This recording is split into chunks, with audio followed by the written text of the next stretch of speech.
Obviously, a difficult loss. Our obviously some great individual performances. Jaden Daniels, Brian Thomas, Malik, Logan, offensively. Um, you know, just a great performance. We wish we could have matched it defensively. We did not. Certainly very disappointed that we weren't able to come out with a win on the road. Again, we'll have to look at how we get better. Our guys will bounce back. I'm confident in that. And we'll have to go back on the road against a really good Missouri football team. It's an 11 a.m. kickoff, team that's nationally ranked, so we'll get challenged again on the road against a nationally ranked team. They're well coached. I mean, Eli does a great job coaching both on the offensive side of the ball. I think defensively, they're as well coached as that I've seen. Fundamentally sound, do a great job in terms of all of the fundamentals. And then, they've got some, big time playmakers. The quarterback's playing extremely well, highly efficient. Luther Burden is, you put him up there with Malik Neighbors. He's that kind of player. He's explosive. He leads the SEC in receptions, obviously. So he's a game breaker. They're tough and physical on the offensive line. Do a great job running the outside zone play action, high percentage passing game. Number one in the SEC in pass efficiency. So playing at home, really good offense, excellent system. As I said, well coached defensively. Number one in the SEC and ninth nationally in rushing yards allowed per game. So just a really good, solid football team, fundamentally sound in all areas, deserving of their nationally ranking, and will be a great challenge for our football team. But I'm confident our guys will play their best when their best is needed, and we'll go on the road again. Obviously from our perspective, look to play a complete football game in all three phases. So with that, we'll open up to questions.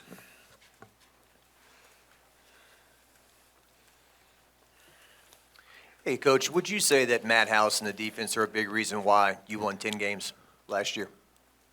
Absolutely. If you look at the games that we won last year, start with Auburn, the Auburn game and the way we played defensively, taking the football away. If you look at the Arkansas game last year and the kind of defensive performances, clearly, defense won games for us. We had a lot of veteran players. You're talking about, Joe Fouché, Greg Brooks. We lost, Mekhi Gardner, Jared Bernard, Converse. That's a veteran group in the back end of the defense that made a lot of plays for us. Look, we know where we're at. We're playing a combination of 15 freshmen and transfers, and they're young and inexperienced, and they got to grow, and there's going to be some growing pains. And I said that at the start of the season. When you take that many guys, there's a red flag, and we're going to have to go through these growing pains, but we're going to keep fighting, and we're going to keep teaching, we're going to keep coaching. The blame does not lie at the feet of one person. This is a collective situation where we've got to coach better and we've got to play better. Yeah, that was just my follow-up. When the defense struggles, the fans go after the coordinator. Oh, sure. And so how are you two working together, and how much confidence do you have in him that he's going to, try to get this fixed? Well, we have a process that we – look, when we win, we rely on our process for consistency, right? And when we lose, we do the same thing, but sometimes you have to tweak your process, right? There are things that you tweak. And so in our total preparation, it's always about the physical, the technical, the tactical, and the mental. So will there be some tweaks? Possibly, technically, sure. Tactically, absolutely. Where there'll be some tweaks physically, Certainly, maybe we have to do some things, but we have a process, so we don't get caught up in the emotions of what might or might not happen. So we always rely on our process so we can stay consistent on a day-to-day basis, and we'll rely on our process whether things are going well or sometimes when there's some adversity like there is right now. Yeah, Brian, right here. Can you confirm if you've hired Pete Jenkins as an analyst, and if you have, what do you kind of expect that he can bring to y'all that maybe right now you don't have? Yeah, so as you know, Jimmy Lindsay has not been with us as our defensive line coach. And, one of the things that we want to be able to do is, in hiring Pete, and his role has not been defined yet, other than he will be consulting and assisting our defensive line room. And, John Jancic has the defensive line. His expertise is not necessarily in that area. He's a good football coach, but we want to provide our student athletes with the most resources, and Pete gives us the expertise and the ability to help us with technique and some technical things that we want to be able to do on a day-to-day basis. So he's going to come in, he'll be here and assist us and help Coach Jancic in that room. What are the advantages, or are there in this situation any disadvantages to having a corner coach and a safety coach? Why is the staff kind of moved towards that model? Well, there's so many complexities. I mean, this would take a while. Your safeties are linked into run fits that are not the same run fits that the corners are. So, your safeties need to be part of some drill work that the corners are not even involved in, whereas, the corners need to be in some technical work during that time that would be purely a waste of time for them. So you really need to separate those two. They really can't be working together all the time. So it's something that, for me, I think probably the last, it's got to be 20 years since I've had that group together. It's always been safeties and corners for me. Just defensively, how do you balance personnel with scheme? I know you guys have played a lot of the same players, over the last couple of weeks, but just what does it look like, I guess, kind of going forward in terms of how you get those guys in the best position to impact the game and the scheme? Yeah, so, we got home at around 2 a.m. I got about 4 or 5 hours sleep, and since that time, we've been having those discussions up until I walked into this door right here. So that point is exactly what we're spending time on. I think we've come up with some valid kind of solutions to where we want to go moving forward. Look, we missed a lot of tackles that gave up a lot of yards after the misses. We've got to be better in the fundamentals, and our guys know that. We've got to get the ball on the ground. We've got to create a new line of scrimmage, and that will be job one and job two as we move forward on Tuesday. Hey, Brian, in the middle. There's kind of the old axiom, when you have a game like that, you burn the tape. Do you and your staff, do you find any benefit of watching a game like that and showing things like that to your team? I think there's probably moments where you kind of, say, let's just flush this because it's not going to happen again. But I think it's important with a young team, especially on the look. Let's really look at this as it is, right? We have 11 players that have started at their position on offense back. 11. All 11 players at their particular position had started at their position at one time or another on the offensive side of the ball. And they have played like that, right? And the expectation should be. We really have 4 on the defensive side of the ball. And so it's important that every moment is a teaching experience for them. So in one sense, you kind of want to move forward, but in another, it's so important that every moment becomes a teaching moment for our football team.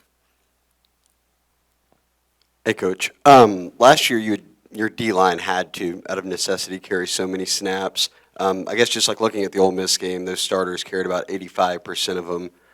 Is that the number you want to be at? And I also had a follow-up. It's really about, getting the right players on the field, playing their very best football. And so, what is that configuration? And it's kind of going back to the earlier question. We've got to be able to maximize the potential of our defensive line. We're in conversation about, are we doing that? And so, we're big. We're big up front. We have to play physical. We have to play with low pads. We have to create a new line of scrimmage. So I'm not trying to avoid your question as much as I'm trying to tell you that we have to create, the right scheme so our guys can be the best versions of themselves. And just a player update, was and is Deshaun Womack available right now? Yes, absolutely. Brian, you spoke of there's a collective effort in coaching. With Matt House still making all the decisions. You have a former defensive coordinator who worked for you, obviously, on the staff. Do you want to get more of his input? I mean, has any of that changed as far as, I'm not saying you have to have co-defensive coordinators, but has anything changed? No, over the course of season? decision-making process is nothing that is a concern of mine. This is really about the teaching and the execution, and so that requires two parties: the coaches coaching and the players executing, and so that's not about leadership. That's not about the message not resonating. I feel great about all those things and the leadership that we're getting from my defensive coordinator. Input, we're always welcoming input. So, matter of fact, we had a meeting today with the entire defense. I was with them, and we got great input. I'll always ask for input. There's never a silence when it comes to weighing in, because you can't fully buy in unless you're allowed to weigh in. So we take information. We want to listen to everybody that has experience. But there is one voice. There is one leader of our defense. I have the utmost confidence in his ability to run our defense, and he will run it effectively. We need to continue to coach and teach and develop our players, and we will do that.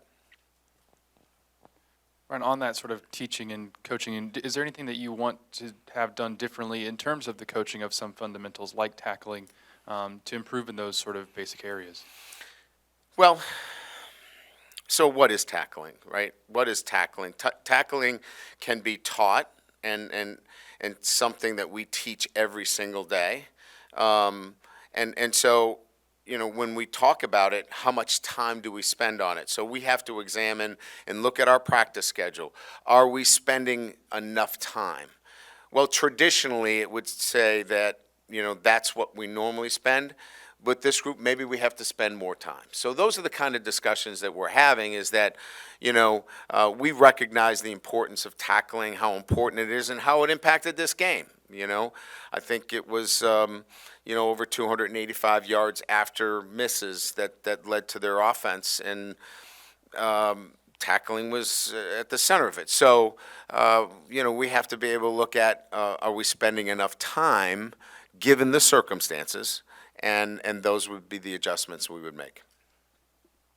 Coach, down here, it looked like you're forced into a lot of different combinations in the two outside corner spots. So I'm wondering, how far along are you into finding like a consistent grouping back there? You're seeing what I'm seeing. We're working our tails off. We had some injuries there. We lost Zay for a little bit with an ankle. Ashton Stamps is coming off of a groin injury. They were game. They gave us everything they had, and did the best they could given the circumstances. So I'm proud of those guys. They went out and they competed and did the best that they could given the circumstances. But that's our rotation. Those are the four guys, LT and Denver. Those are the four guys that we're rolling with right now. Hey, Coach, over here. So update on Greg Brooks, how is he doing? And just, I know things are bigger than football, obviously. Yeah. But yeah. one more thing as well, just not having him out there, or just from a football standpoint, how much of a void is that, not have a leader back there to help with communication, line guys up in the secondary? Yeah, I mean, certainly, the last thing I was thinking about was the tackling, but, saw Greg yesterday. We had a couple of players over there. Greg, I know, was over there, Penn and Mackay. He's able to respond to commands. It's been a long road for him. His family has been amazing. They're there every day. The support that he's been receiving from the community has been overwhelming. I know the family can't thank everybody enough for the great support. But this is a long battle, and he continues to fight every day. He was able to give us thumbs up yesterday when we were there. So we're getting, those little acknowledgments that makes us feel better as we get a chance to see him. Yeah, I mean, as I mentioned, Greg and Joe Fouché and Jay Ward and Jared Bernard Converse and Mackay Gardner, those were veteran dudes for us last year. And they got the ball on the ground.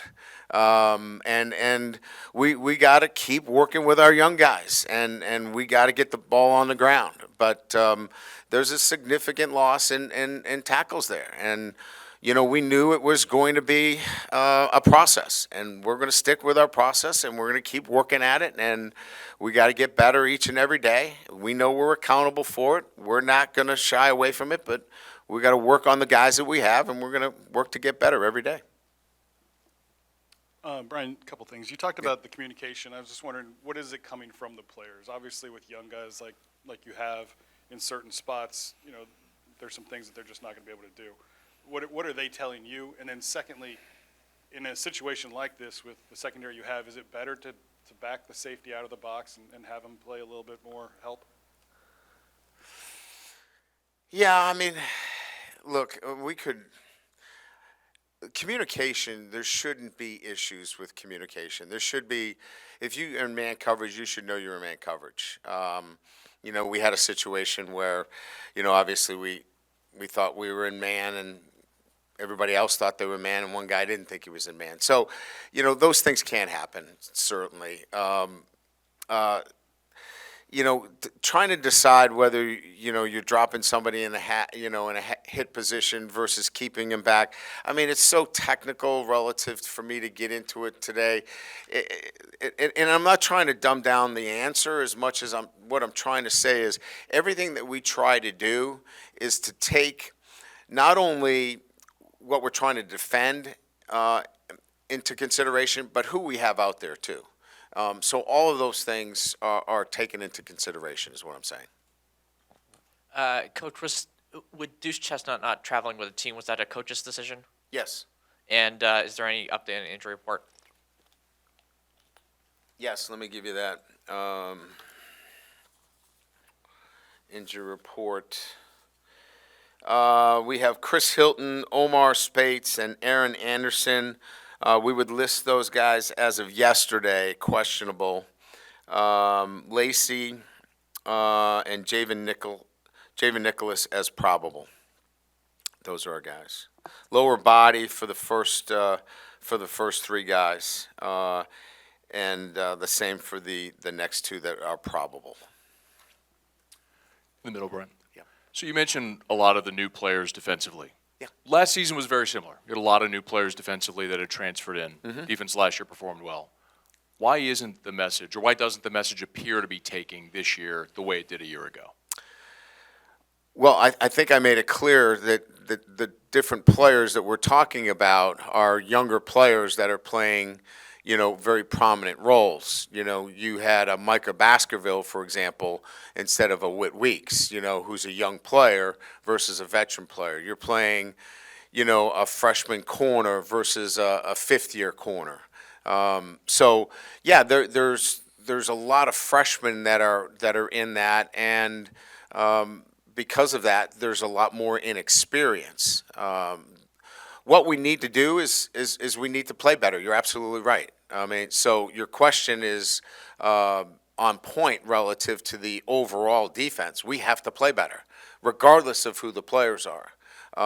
But we have a lot of new players, and we have to get the younger players that are in prominent roles, as well as the transfer players that we picked through the portal.